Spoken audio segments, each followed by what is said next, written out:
It was a Saturday night in Chicago, the kind of evening where the city never sleeps.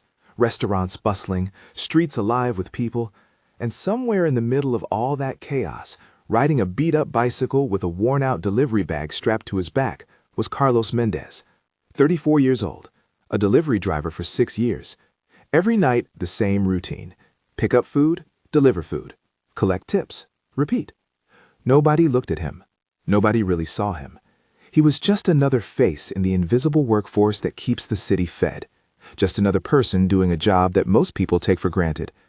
But on this particular Saturday night, October 23rd, Carlos Mendez was about to do something that would prove that heroes don't wear capes, they wear delivery bags. And before we dive into this incredible story, I need you to do something for me. Tell me in the comments which city you're watching from right now. Seriously, type it out. I want to see how far this story reaches. And while you're down there, smash that like button. It helps more people discover these stories of real heroes that nobody talks about. And if you haven't already, subscribe to this channel, because we bring you stories every single week about extraordinary people doing extraordinary things in ordinary circumstances. Heroes who are all around us but nobody sees. Now, let me tell you about the night Carlos Mendez stopped being invisible. Carlos Mendez woke up at 4 in the afternoon, as he did every day he worked the evening shift. 6 years of delivering food had turned his body clock completely upside down. While most people were finishing their workday, Carlos was just starting his. He lived in a small studio apartment in the south side of Chicago, one room that served as bedroom, living room, and kitchen all at once.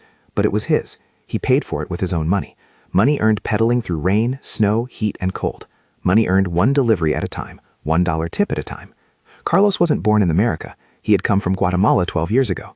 Came with nothing but hope and a willingness to work harder than anyone else.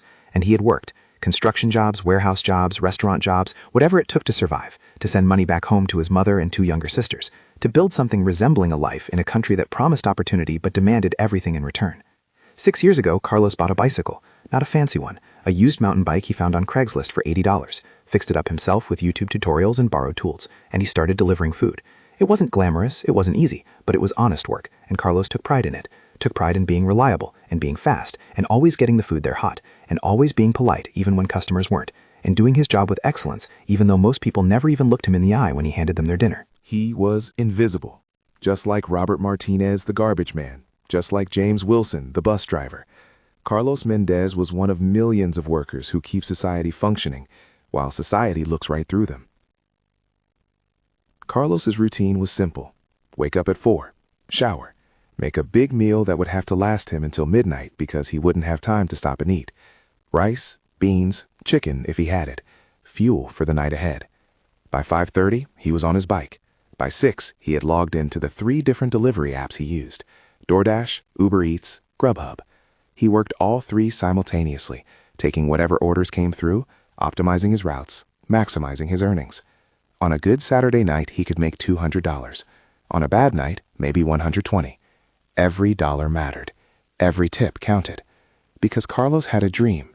He was saving money. Slowly. Painfully slowly. But saving. He wanted to open a small restaurant someday. Guatemalan food. His mother's recipes. Food that tasted like home. It would take years. Maybe a decade. But Carlos was patient. Was disciplined. Was determined. That Saturday night started like any other. First order came through at 6:14. Thai food from a restaurant on Michigan Avenue. Delivery to an apartment building 12 blocks away. Carlos picked it up, secured it in his insulated bag, and pedaled through the evening traffic. Cars honked, taxis cut him off. Pedestrians stepped into the bike lane without looking. Normal chaos. Carlos navigated it all with the skill of someone who had done this thousands of times. Delivered the Thai food to a young couple who barely acknowledged him. Gave him a $3 tip through the app. No eye contact. No thank you. Just a door closing in his face. Carlos didn't take it personally. Never did. He just got back on his bike and waited for the next order. By 8:30, Carlos had completed 11 deliveries, was having a decent night, had made about $75 so far, was on track for $180, maybe $190 if the night stayed busy. Order number 12 came through at 8:37. Pizza from Giovanni's on Clark Street. Delivery to 2847 Ashland Avenue, a residential street. Apartment building, 3rd floor.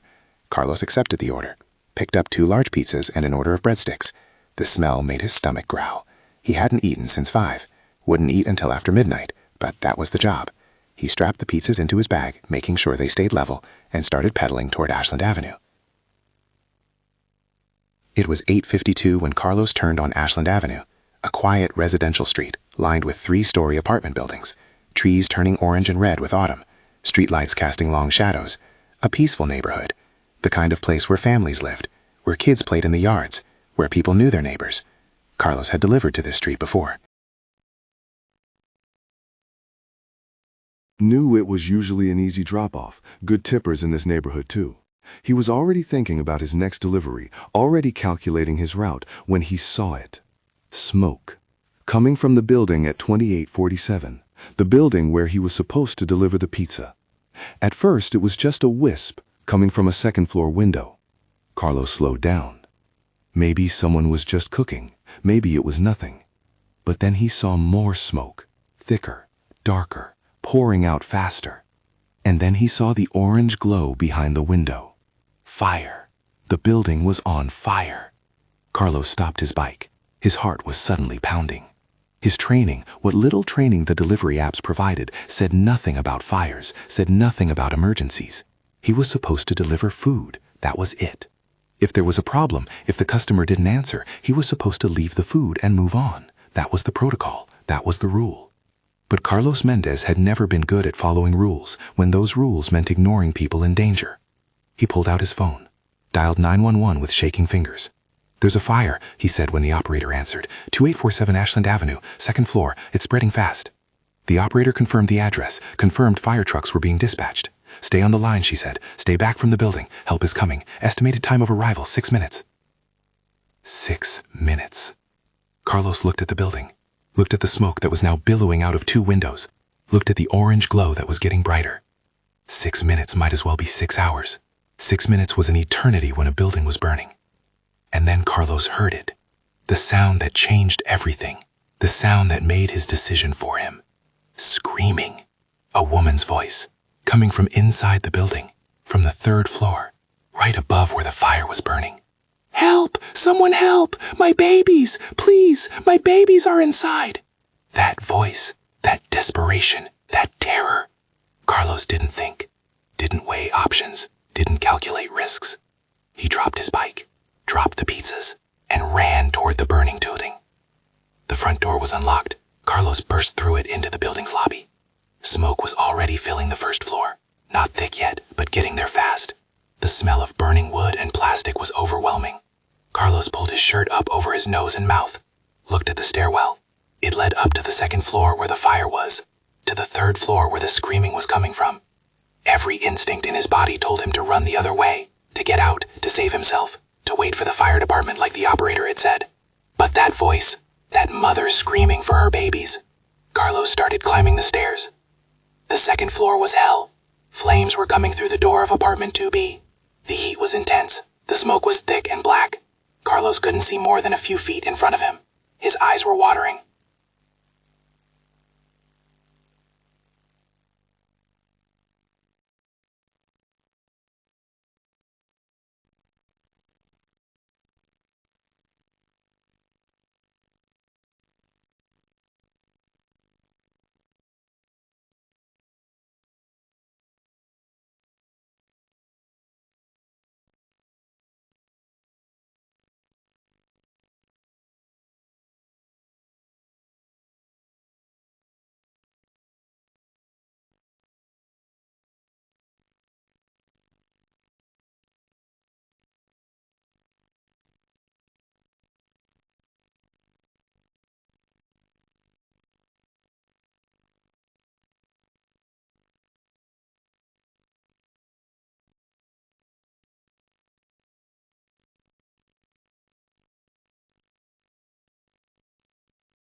His lungs were burning.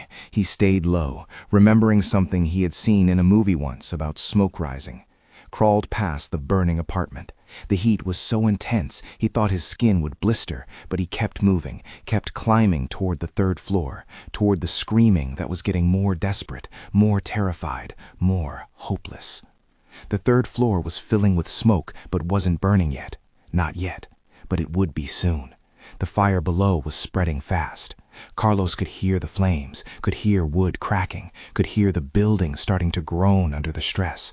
How much time did he have? 2 minutes? 5? He didn't know, didn't care. He just knew he had to move fast. There were 2 apartments on the third floor, 3A and 3B. The screaming was coming from 3A. The door was closed but not locked. Carlos threw it open. Smoke rushed out, and there, in the living room of the apartment, was a woman. Maybe 30 years old, Hispanic, probably Mexican based on the pictures of Our Lady of Guadalupe on the wall. She was trying to break a window with a chair, trying to create a way out. But the window wouldn't break, was reinforced with wire mesh on the outside for security, the same security feature that was now trapping her. She turned when Carlos burst in. Her face was streaked with tears and soot. "Thank God," she sobbed. "Please, my children, they're in the bedroom. I can't get them out. The smoke, I can't breathe. I can't." Carlos grabbed her arm. "How many children?" "3, she gasped, "ages 6, 4, and 18 months. They're in the back bedroom. I got them in there and closed the door to keep the smoke out, but now I can't. I tried, but She was hyperventilating, panicking, going into shock. Carlos shook her gently but firmly. "Look at me," he said. "Look at me. I'm going to get your children, but I need you to stay calm. Do you understand?" She nodded, still sobbing. "Go to the window," Carlos said. "Keep trying to break it. Make noise. Let the firefighters know where you are. And if I bring your children out, be ready to help me get them through the window, okay?" She nodded again. Carlos didn't wait. He ran toward the back bedroom. The smoke in the hallway was thick. Carlos couldn't see, could barely breathe. His lungs felt like they were on fire. Every breath was agony. But he kept moving, kept low, reached the bedroom door. It was closed. He opened it.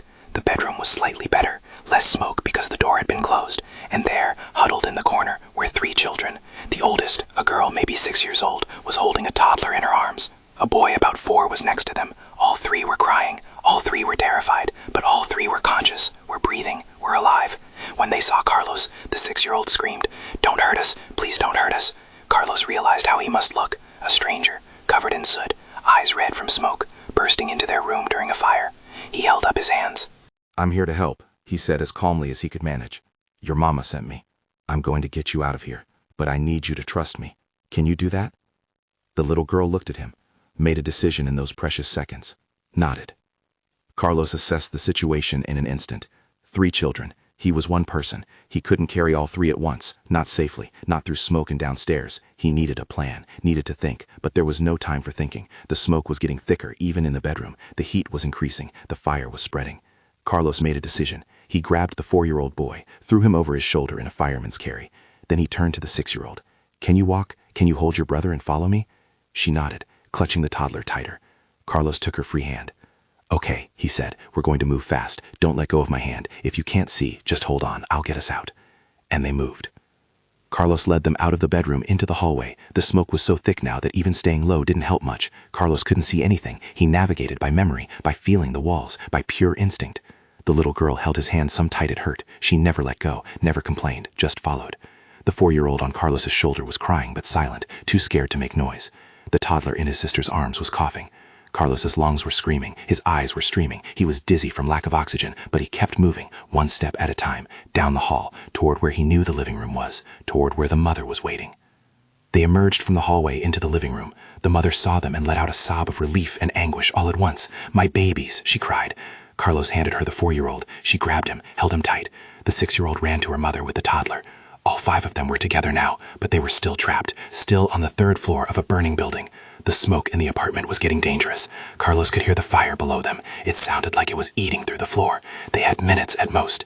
He ran back to the window, the one with the wire mesh, the one the mother couldn't break. He grabbed the chair she had been using. This time he didn't aim for the glass. He aimed for the frame, swung the chair with everything he had. Again, again, again. The old wooden frame started to crack, started to give. One more hit and it splintered. Carlos ripped the mesh away with his bare hands, didn't feel the cuts, didn't feel the pain, just cleared an opening. Fresh air rushed in. Carlos gasped, breathed, looked out the window. They were 3 stories up, maybe 35 feet from the ground. Below, a crowd had gathered. People from neighboring buildings, people who had seen the smoke and come running. Carlos looked down at them. "We need something to catch them," he yelled. "Blankets, mattresses." Anything! The people below scrambled. Seconds later, they had gathered blankets, couch cushions, a mattress dragged from a nearby apartment. It wasn't much, it wasn't safe, but it was something. It was a chance. Carlos turned back to the family. The smoke in the apartment was unbearable now. They were all coughing. The children were crying. The toddler was barely conscious. There was no more time. No time for the fire department. No time for proper equipment. No time for anything except desperate action. Carlos grabbed a 6-year-old, looked into her terrified eyes. "You are so brave," he told her. "So incredibly brave. Now I need you to be brave one more time. I'm going to lower you out this window, and then I'm going to let go, and you're going to fall. But those people down there, they're going to catch you, I promise. Do you trust me?" The little girl looked at her mother. Her mother was crying but nodding. "It's okay, mija," she said. "Go with him." The girl looked back at Carlos, nodded. Carlos picked her up, held her out the window. The crowd below was ready, arms outstretched. Carlos looked at the girl one more time, smiled, even though he was terrified. "You're a superhero," he told her, and then he let go. She fell. 3 stories. The crowd caught her. Not perfectly, not safely, but they caught her. She hit the blankets and mattress hard, bounced, but the crowd absorbed the impact. She was down. She was crying, but alive. 1 down, 3 to go. Carlos turned back, grabbed the 4-year-old. The process repeated. Carlos held him out, let him go. The crowd caught him. 2 down. Then the toddler, so small, so fragile. Carlos held him so carefully, whispered a prayer in Spanish. Let him go. The crowd caught him, passed him gently to waiting hands. 3 down. Carlos turned to the mother. "Your turn," he said. She shook her head. "Not without you. You saved my children. I'm not leaving you here." Carlos almost laughed, almost cried. "Ma'am," he said, "I weigh 190. You weigh maybe 120. I can lower you. You can't lower me. You go. I'll be right behind you." She looked at him, saw the truth in his eyes. The lie, too. He wasn't sure he'd make it, wasn't sure the building would hold, but he was sure he was going to get her out first. She grabbed his face, kissed his forehead. "Bless you," she said. "Bless you forever." And she let him lower her out the window, let him drop her. The crowd caught her. 4 down. Carlos was alone now. The apartment was full of smoke. The heat was unbearable. He could hear the fire. It was in the apartment now, coming through the floor, coming through the walls. He looked out the window. It was 35 feet down. No one left to lower him. No one to help him. Just a drop that would probably kill him, or at minimum shatter both his legs. But there was no other option. The apartment was burning. The floor was starting to give way. Carlos climbed onto the windowsill, looked down at the crowd. They were holding the blankets, holding the mattress, ready to try to catch him. He thought about his mother in Guatemala, about his sisters, about the restaurant he would never open, about all the deliveries he would never make. And then he thought about those 3 children, about that mother, about how they were alive because of him, about how that was enough. That was a life well lived, even if it ended here. Carlos closed his eyes, said a prayer, and jumped. He fell. 3 stories, 35 feet. Time slowed down. He felt weightless, felt at peace. And then he hit the mattress and blankets and arms and cushions. Hit hard. The impact was tremendous. The crowd collapsed under his weight. People fell. The mattress compressed completely. Carlos felt his ankle snap, felt ribs crack, felt pain explode through his entire body. But he was alive. He was on the ground, and he was alive. The crowd pulled him away from the building, dragged him across the street, and just in time. Because 30 seconds later, the entire 3rd floor collapsed, fell into the 2nd floor. The building became a tower of flames. If Carlos had waited even 1 minute longer, he would have died. They all would have died. Fire trucks arrived, 7 of them. Firefighters poured out, started fighting the blaze. Paramedics ran to Carlos, to the family he had saved. Carlos was lying on the pavement, in agony, but smiling. Smiling because across the street he could see them, the mother and her 3 children, covered in soot, coughing, traumatized, but alive. All 4 of them alive. The paramedics loaded Carlos onto a stretcher, started IV lines, gave him oxygen. He had smoke inhalation, a broken ankle, 3 cracked ribs, second-degree burns on his hands from ripping away the wire mesh. He was in bad shape, but he was alive. As they loaded him into the ambulance, the mother broke free from her own paramedics, ran to him, grabbed his hand. "What's your name?" she asked.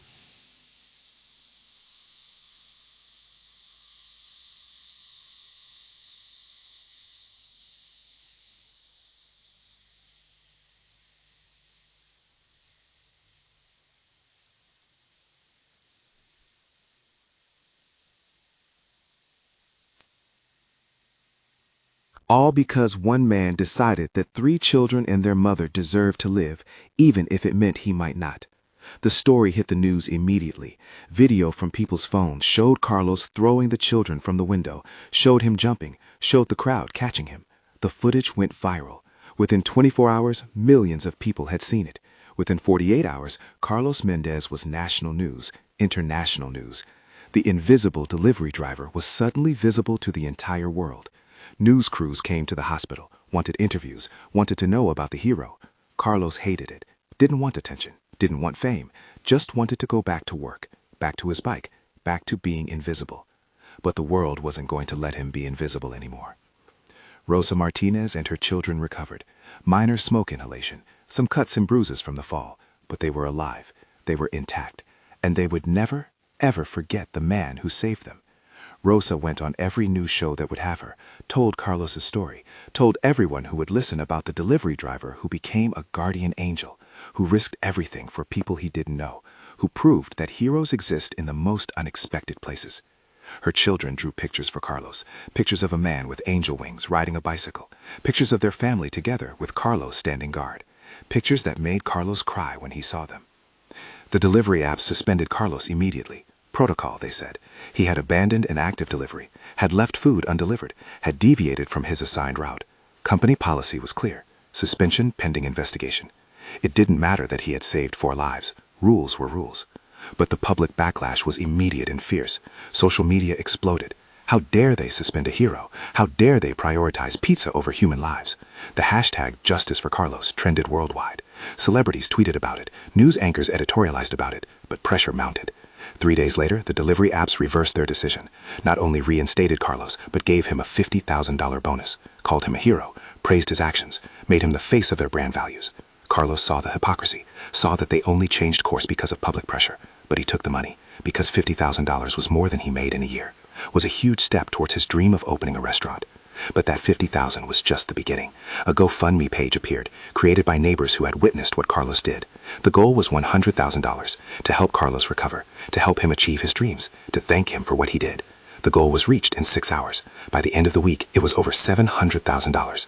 People from around the world contributing, $5, $10, sometimes thousands, all wanting to help the hero delivery driver. All wanting to show that good deeds don't go unrewarded, that heroes deserve recognition, that invisible people matter.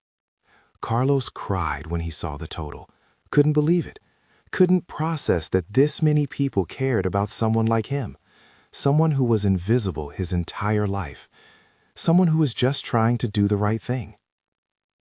A month after the fire, there was a ceremony. The mayor of Chicago presented Carlos with the Medal of Valor, the city's highest honor for civilian heroism.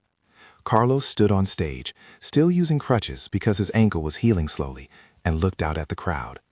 Rosa and her children were in the front row. Rosa was crying. The children were waving.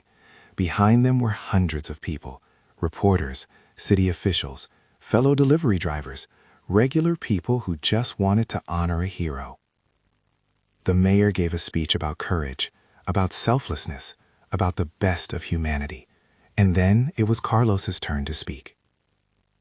"I'm not comfortable with attention," Carlos began. His English was accented but clear. "For 6 years I was invisible, just another delivery driver, another immigrant, another person you don't really see. And I was okay with that. I didn't need recognition. I just needed to work, to provide, to build a life. But that night, when I heard Rosa screaming for her children, I didn't think about being invisible. I didn't think about my job or the rules or what I was supposed to do. I just thought about those children, about how they needed help, and I was there. I could help, so I did. He paused, looked at Rosa and her children. That's not heroism. That's just doing what any decent person would do. He looked back at the crowd. But I've learned something from all this attention, from all of you. I've learned that invisible people are everywhere. They're the ones who clean your offices at night, who drive your buses, who collect your trash, who deliver your food. They're the people you don't see but who make your life possible. And every single one of them has the capacity for heroism. Every single one of them has value, has dignity, has worth. So my challenge to all of you is this: see them, really see them, thank them, respect them, because you never know when one of them will be the person who saves your life or the life of someone you love. The crowd erupted in applause.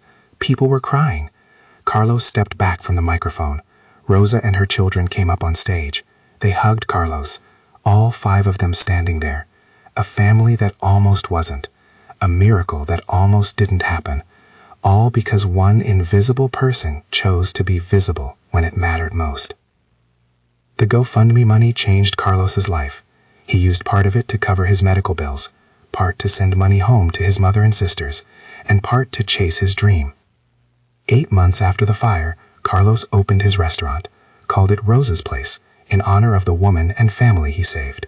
It was small. Just 15 tables, but it was beautiful, decorated with Guatemalan textiles and photos of his homeland. The food was his mother's recipes, authentic, delicious, made with love. And it was successful, not just because the food was good, though it was, but because people wanted to support the hero, wanted to be part of his story, wanted to taste the dream that almost died in a fire, but survived because of courage. Rosa and her children came to the restaurant opening, were guests of honor. The children, Maria, Diego, and little Luis, ran around the restaurant like they owned it. Rosa cried when she saw the sign, Rosa's Place. "You didn't have to do this," she told Carlos. "Yes, I did," Carlos said.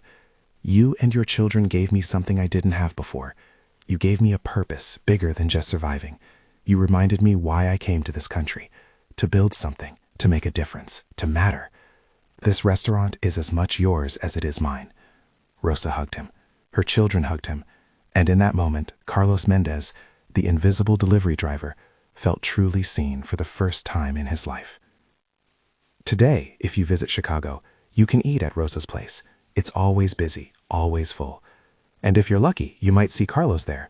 He still works in the restaurant, still greets customers, still delivers food sometimes, though now it's from his own kitchen to tables just a few feet away.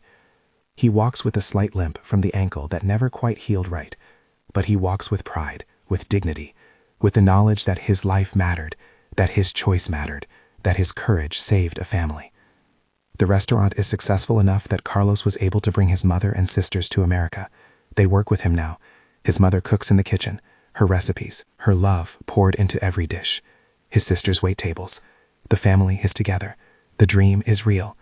All because Carlos Mendez didn't walk away when he saw smoke, didn't ignore screaming when he heard it, didn't stay invisible when visibility meant saving lives. Rosa and her children visit the restaurant every week. It's become their tradition. Sunday dinners at Rosa's Place. The children are growing up. Maria is 11 now, wants to be a firefighter when she grows up. Diego is 9, wants to be a chef like Carlos's mother. Little Louise is 6, doesn't remember the fire, doesn't remember being saved. But he knows Carlos is family, knows this restaurant is special, knows that somehow, in ways he'll understand when he's older, this place represents something important, something about courage and second chances, and the goodness that exists in ordinary people. The fire department honored Carlos too, made him an honorary firefighter, gave him a helmet with his name on it, invited him to trainings and events. Firefighters who risk their lives every day recognized Carlos as one of their own, because he did what they do, ran toward danger when everyone else ran away. Put lives before safety, chose others over self. That's the firefighter code. And Carlos lived it without ever wearing the uniform. The fire chief, a man named Patrick O'Brien, became Carlos's friend, comes to the restaurant often, always tells new firefighters about Carlos, about the delivery driver who had no training, no equipment, no backup, and still ran into a burning building and saved 4 people. That's courage in its purest form, O'Brien always says. That's heroism without the safety net. That's someone who chose to act because it was right, not because it was his job. The 3 delivery apps that Carlos used to work for all offered him positions in corporate, spokesperson roles, training positions, high-paying jobs in air-conditioned offices. Carlos turned them all down, politely but firmly. "I appreciate it," he told them, "but I'm a restaurant owner now. I'm living my dream. And honestly, after what happened with the suspension, after seeing how quickly you turn on people who don't follow protocol, even when they're saving lives, I don't think we have the same values." The apps tried to explain, tried to justify, but Carlos didn't want to hear it. He had learned something important. He had learned that the systems that employ invisible workers don't actually value those workers. They value efficiency, compliance, profit, not people, not humanity, not the courage to do what's right, even when it breaks the rules. Carlos wanted no part of that anymore. He would rather serve food in his own restaurant, on his own terms, living his own values. But Carlos didn't forget the delivery drivers, didn't forget what it was like to be invisible. Every month, Rosa's Place hosts a free dinner for delivery drivers. Any driver, any app, any city. If you deliver food for a living, you eat free at Rosa's Place on the last Sunday of every month. Dozens come, sometimes over 100. They fill the restaurant. They eat good food. They talk to each other. They're seen. They're valued. They're honored for the work they do. And Carlos sits with them, talks with them, listens to their stories, because he knows. He knows what it's like to be invisible, to work hard and get no recognition, to be essential but overlooked. And he's determined that at least once a month, in his restaurant, delivery drivers will be visible, will be celebrated, will be treated like the hard-working, essential people they are. The neighborhood where the fire happened, rebuilt. The building at 2847 Ashland Avenue was demolished. Too much damage. The foundation compromised. In its place, they built a small park, with a playground, with benches, with trees. And in the center of the park, they installed a plaque. It reads, "In honor of Carlos Mendez, who on October 23rd ran toward fire when others ran away, who saved 4 lives with seconds of courage, who proved that heroes wear delivery bags." And below that, a quote from Carlos himself. "Invisible people are everywhere. See them. Thank them. Respect them." The park is called Courage Park. Children play there every day, including Maria, Diego, and Luis Martinez, the children who survived because of Carlos. They play on the swings and slides built where their old building stood, play where they almost died, play in a space dedicated to the man who gave them the chance to play at all. 5 years after the fire, Rosa remarried, found love again with a good man who treats her and her children well. At the wedding, she asked Carlos to walk her down the aisle. "You gave me my life back," she told him. "You gave me my children. You gave me the future I have now. You're family. You'll always be family." Carlos cried, tried to decline, said he wasn't worthy of that honor. Rosa wouldn't hear it. "You're the most worthy person I know," she said. And Carlos walked her down the aisle, delivered her to her new husband the same way he delivered her family from fire, safely, carefully, with love. At the reception, Maria, now 16, gave a speech. She talked about the night of the fire, about how she remembered Carlos bursting into their bedroom, about how scared she was, about how he told her she was brave, about how she's carried that with her every day since. "You told me I was brave," she said, looking at Carlos, "but you're the bravest person I've ever met. You're my hero. You'll always be my hero." There wasn't a dry eye in the room. And now I come back to you, who is listening to this story. Leave in the comments which city you're watching from. Hit that like button if this story moved you, and subscribe to this channel because we share stories of heroes who are everywhere but nobody sees. Stories that remind us what humans are capable of, what courage looks like, what it means to truly see the people around us. Because after this story, you'll never look at a delivery driver the same way again. You'll never ignore the people who bring you food, who collect your trash, who drive your bus, who clean your buildings. You'll see them, really see them, and maybe, just maybe, you'll remember that any one of them might be the person who saves your life someday. That heroism doesn't come from capes or badges or training. It comes from character, from compassion, from the choice to act when action is needed.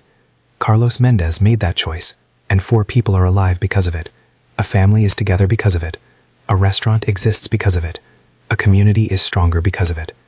All because one invisible man decided that some things are more important than staying invisible. Some things are worth being seen for, and saving lives, protecting children, doing what's right even when it's dangerous. Those things are always worth it. Always. That's the lesson of Carlos Mendez. That's the power of invisible heroes.